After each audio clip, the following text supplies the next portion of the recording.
Hello, welcome back to our channel. For those who are new to us, my name is Marcus and I've been day trading in the US market since the year 2003. Now we have received many feedback or many inquiries as to how much capital is it required to start day trading. What is the amount of money required? Okay. But before I go into that, let me just give you a little bit of a background. Now the brokerage industry in the US is very competitive. And to win over retail investors or retail traders from emerging online competitors, Charles Schwab, in the year 2019, slashed his commission down to $0. Now this move sparked a shockwave, and in no time, many major brokerages started to offer zero commission. Now as it got cheaper and cheaper to trade, and the indices are constantly making new highs because of the bull run, trading volume increased across the board as new retail traders are attracted to participate in the market. The S&P 500 index is no exception. In fact, it is one of the most popular index in the market, and it too had benefited from the increasing volume. Liquidity improved tremendously. That means there are a lot of people who are buying and selling at each price level, making it very easy for trader to get into a position and to get out of a position. Daily price range widens, which translates to bigger intraday moves and stronger momentum. As a result, it created many more entry opportunities for traders. Now, what is day trading? Day trading is a type of trading when we do not hold our positions overnight. You can be trading for an hour, you can be trading for 2 hours, but as soon as you log off from your computer, you do not have any open exposure in the market.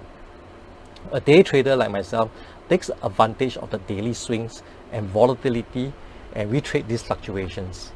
Now I've been day trading since 2003. I started off with Russell 2000, and in the year 2010 I moved over to the S&P 500 index.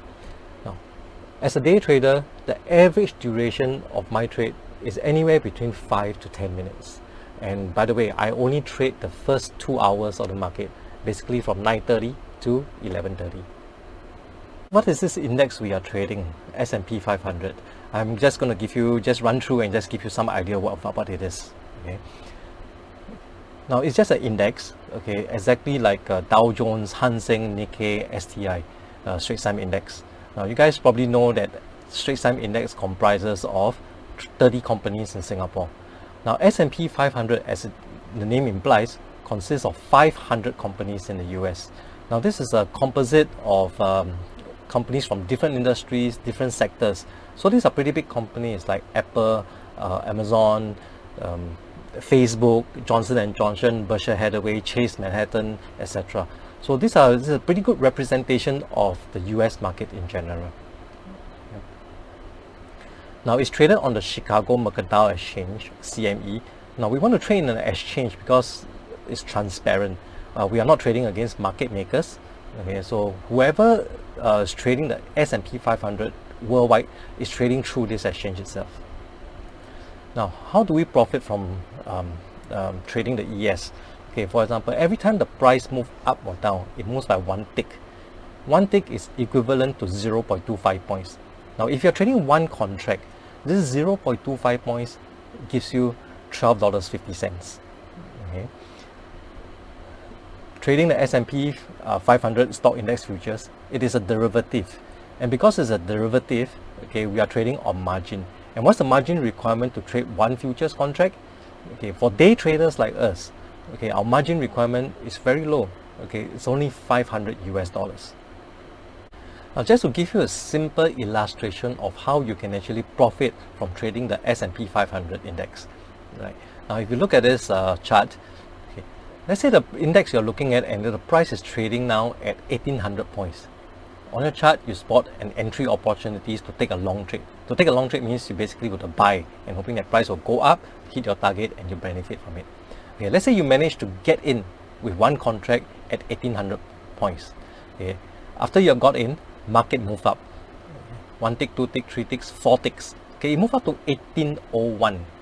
1801. At that point in time, you decided to square off your trade, and you got out of your position.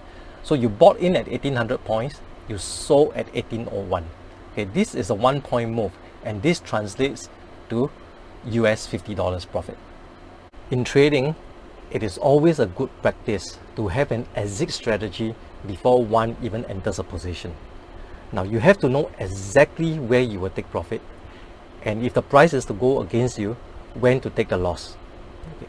For day traders like us, we use a bracket order, where once your position, your entry, your order has been filled, your target and your stop loss are also automatically placed at the specific levels, so that when either price level is hit, the system will square off your trade for you. Okay. Now the advantage of making all these decisions before you trade or before you place an order is to remove emotions and to avoid a reactive thinking mode once you get into a position. Planning your exit is just as important as planning your entry, even more so. But unfortunately, too many traders tend to overlook this. So, how much money do I need, okay, in order to get started? Now, first of all, let's talk about risk. As a day trader for myself, okay, I usually risk $1 to go for at least $2 to $3. That's what we call a risk to reward ratio. I do not want to risk anything more than what I can potentially gain, right? So I keep my risk small, going for a higher reward. Okay, for example, if I take a long position, or if I look at my chart and my chart tells me that the market is going up and I take a long position, that means I buy, okay, one contract at 3,000 points. Okay, now I will place my stop at 2,998. I'm risking $100, 2 points. Right, where I mentioned earlier on, if you get 1 point on ES, okay, it is $50. 2 points is $100. I'll place my target at 3004. Okay, that is 4 points away. Now what happens in this scenario? This is like a bracket. Okay, now market is going to fluctuate up and down a little bit. Now if it goes up, if it goes down and hit my stop, okay, I make a loss of US $100. But on the other hand, if market goes up my way, okay, and hit the target at 3004, okay, I'll make a profit of US $200. Okay, the broker that I work with requires a margin of 500 US dollars, okay, to trade one futures contract. Okay, now if the typical risk per trade is $100 and I only want to risk about only 3% of my account for any trade that I take, then US 3,000 to 4,000 is a good amount for a beginner to start off with. Okay, when the account has grown, okay, the proportion for one contract for every 3,000 can be followed. That means if your account has grown to 6,000 US dollars, okay, you can trade 2 contracts. That's how you manage your portfolio. That's how you manage your account size. You do not want to trade anything beyond what you can afford. So you must always leave a buffer there to help you go through bad patches, etc. All right. So are you eager to start trading? Now my advice to any beginner is to first develop or adopt a trading methodology, test it out on simulation before trading live. Now most brokers will provide a practice account for their clients, and it's only prudent to begin with that. Now if the E-mini index futures are the choice instruments and the beginner still feels that the amount of money at stake is too high, he can even go down lower to trade the micro E-mini S&P, MES for short, okay, which is 10 times cheaper than E-mini version. Now for the micro version, 1 point is $5 versus the E-mini 1 point $50. Now it is a good way to get initiated into the day trading world gently, and it will increase the longevity of your trading account as you improve along the way. Now if you can achieve consistent profit, all you then need, okay, is to switch over to trading the E-mini instead of the micro, okay, when you're ready, and start profiting more from there. Now over the years, I find that day trading can be very rewarding as long as one maintains trading discipline. Now besides, I do not hold any overnight positions. Okay, what it means is that when I'm finished trading within half an hour, 1 hour, or even 2 hours sometimes, when I'm ready to switch off my computer, I do not have any open positions up in the market. Okay, I'm not exposed to any pre-market risk like the recent circuit breakers which happened consecutively over the few days in March 2020 due to COVID-19. What happens with this circuit breaker is that the market was halted a few times in a day due to a drastic drop, okay, in the index itself. In fact, this volatility in the market enabled me to increase my profit targets, as it turns out to be a very profitable period for me.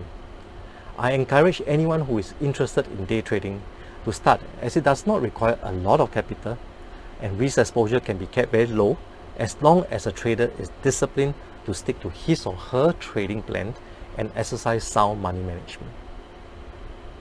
Once again, thank you for watching. Leave a comment below. Let us know what topics you would like to see in our videos and we'll try our best to cover it. Remember to subscribe for more upcoming videos. Click on the notification bell below. Just remember, stay safe, stay healthy. Thank you.